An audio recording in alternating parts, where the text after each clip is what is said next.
कभी सोचा है हम अगला जन्म क्यों चाहते हैं? क्यों हम हर दर्द, हर तकलीफ को यह कहकर सह लेते हैं अगले जन्म में सब ठीक होगा? क्या सच में कोई अगला जन्म है या यह बस डर है? हमारी उम्मीदों का आखिरी सहारा। भगवान बुद्ध ने कहा था, जो आज को नहीं जी सकता वही। कपिलवस्तु के पास एक छोटा सा गांव था, शिलांगर। मिट्टी की खुशबू, शांत सुबहें और साधारण लोग। पर इस गांव में एक आदमी था जो साधारण नहीं था। आरव, कम बोलने वाला, गहरी आंखों वाला और हमेशा सोच में खोया हुआ। लोग कहते थे, ये लड़का किसी और दुनिया में जीता है। उसके पिता शिवराम किसान थे, माँ मीरा साध्वी जैसी। घर में भक्ति, पूजा पाठ, कर्मकांड। हर सुबह धूप बत्ती, मंत्र, परलोक की बातें। मीरा रोज कहती, बेटा अच्छे कर्म करो, अगला जन्म सुंदर मिलेगा। पाप करोगे तो नर्क मिलेगा। आरव चुप रहता। उसे ये बातें कभी समझ नहीं आती। अगर अगला जन्म सच है तो इस जन्म का दर्द क्यों है? क्यों कोई गरीब, कोई अमीर, कोई बीमार, कोई तंदुरुस्त पैदा होता है? क्या सच में कोई कर्मों की डायरी ऊपर लिख रहा है? यह सवाल उसकी आत्मा में आग की तरह जल रहा था। एक दिन गांव में घोषणा हुई, गौतम बुद्ध स्वयं पास के वन में ठहरे हैं। कल सुबह प्रवचन होगा। पूरा गांव उमड़ पड़ा। आरव भी गया, पर श्रद्धा से नहीं, प्रश्न से। उसके चेहरे पर आशा नहीं थी, सत्य की भूख थी। अगली सुबह जंगल में हल्की धुंध थी। पक्षियों की आवाज, ठंडी हवा और शांत वातावरण। फिर कदमों की आहट। बुद्ध प्रकट हुए, शांत, अडिग, तेजस्वी। लोग झुक गए, आरव नहीं झुका। बुद्ध मुस्कुराए, शायद समझ गए, यह भीड़ में खड़ा कोई साधारण व्यक्ति नहीं है। बुद्ध ने बात शुरू की। लोग जन्म मरण को पकड़कर बैठे हैं, पर जो आज को नहीं जानता वह चाहे 100 जन्म ले ले, अंधा ही रहेगा। लोग आश्चर्य में थे। शिलांगर ऐसा उपदेश नहीं सुनता था। बुद्ध बोले, पुनर्जन्म सत्य हो सकता है, पर तुमने अगले जन्म का कोई प्रमाण देखा है या बस डर में जीते हो? लोग फुसफुसाने लगे। आरव की आंखों में आग जग गई। सभा के बाद आरव सीधा बुद्ध के पास गया। भगवान, सब कहते हैं कि अगला जन्म सच है, पर मैं सवाल करता हूं, क्या सब धोखा नहीं है? लोग कांप गए। किसी ने बुद्ध से ऐसे प्रश्न नहीं किए थे। बुद्ध मुस्कुराए, तुम डरे नहीं, सवाल करना ही सत्य की पहली सीढ़ी है।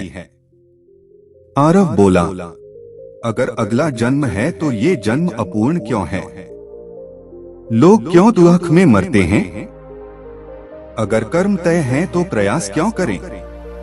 बुद्ध शांत स्वर में बोले, मनुष्य अगले जन्म की आशा में वर्तमान जीवन खो देता है। यह सबसे बड़ा धोखा है, जो है उसे छोड़कर जो हो सकता है उसके पीछे भागना। बुद्ध ने आरव को देखा और कहा, आरव, तुम्हारा मन जल रहा है। अगर सच जानना है तो मेरे साथ चलो, पर याद रखो, सच का मार्ग फूलों का नहीं, कांटों का है। आरव ने परिवार छोड़ा नहीं, तोड़ दिया। गांव वाले बोले, पागल हो गया है, ये तो ब्राह्मणों का अपमान है। मीरा रोई, शिवराम गुस्साए, पर आरव का हृदय कह रहा था, अब लौटना मृत्यु है, आगे बढ़ना जन्म। बुद्ध ने आरव को कठिन साधना नहीं कराई, न उपवास, न जंगल में आत्मपीड़ा। बुद्ध बोले, दुनिया शरीर को मारकर मुक्ति ढूंढती है, मैं चाहता हूं तुम मन को पहचानो। आरव को एक निर्देश दिया गया, दिन रात सिर्फ देखो अपने विचार, क्रोध, भय, वासना, उम्मीद सब। भागना नहीं, दबाना नहीं। पहले दिन ही आरव टूट गया। विचार तूफान, भ्रम, अकेलापन। उसने सोचा वापस घर जाना चाहिए, पर बुद्ध ने कहा, भागने से सवाल खत्म नहीं होते। दिन बीते, हफ्ते बीते। आलस्य, अहंकार, ईर्ष्या, भय सब सरफेस्ड होने लगा। एक रात वह फूट फूट कर रोने लगा, भगवान, मेरा मन दुश्मन की तरह है। बुद्ध बोले, नहीं, तुम्हारा मन बच्चा है, उसे तुमने कभी समझा ही नहीं। धीरे धीरे आरव के अंदर खामोशी उतरने लगी। वह अब दुनिया को अलग देखता था। हर व्यक्ति दौड़ रहा था, कर्म, धर्म, परलोक, पुनर्जन्म, सब बिना जिए जी रहे थे।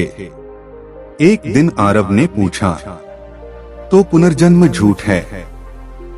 बुद्ध बोले, झूठ और सच दोनों नहीं। यह जागरूकता से परे की बात है। जो लोग आज को नहीं जीते, वे कल का सपना बांध लेते हैं। पुनर्जन्म की धारणा उन्हें नियंत्रित करने का तरीका बन जाती है। फिर बुद्ध ने वाक्य कहा जिसने आरव को हिला दिया, जो यह जीवन नहीं जी पाया, वह अगले जन्म का स्वप्न देखता है। पुनर्जन्म एक दरवाजा नहीं, एक डर है, मृत्यु का डर। एक दिन बुद्ध ने आरव से कहा, देखो उस बच्चे को जो खेल रहा है, वह न पिछले जन्म की सोचता है, न अगले की। वह बस जीता है। वही मुक्ति है, पूर्ण वर्तमान। आरव ने पहली बार महसूस किया, मन शांत है, जीवन हल्का है। उसे समझ आ गया, स्वर्ग नर्क मन की स्थिति है। पुनर्जन्म शरीर का नहीं, स्वभाव का है। योनि बदलना मायने नहीं रखता, चेतना बदलना रखता है। भक्ति से नहीं, समझ से मुक्ति मिलती है। महीनों बाद वह शिलांगर लौटा। लोग बोले, सिद्ध हो गया, अगला जन्म मिला। आरव मुस्कुराया, मैंने अगला जन्म नहीं पाया, मैंने यह जन्म पा लिया। उसने परिवार को गले लगाया। माँ बोली, तू बदल गया है। आरव ने कहा, पहले मैं जन्म मरण के कल्पना में जीता था, अब मैं सांसों में जीता हूँ। उसने गांव में कहा, किसी प्रमाण के बिना विश्वास अंधविश्वास है। धर्म डर नहीं, समझ है। अगला जन्म मिले या न मिले, पर यह जन्म ही पूरा जन्म है। इसे खो देना सबसे बड़ा पाप है।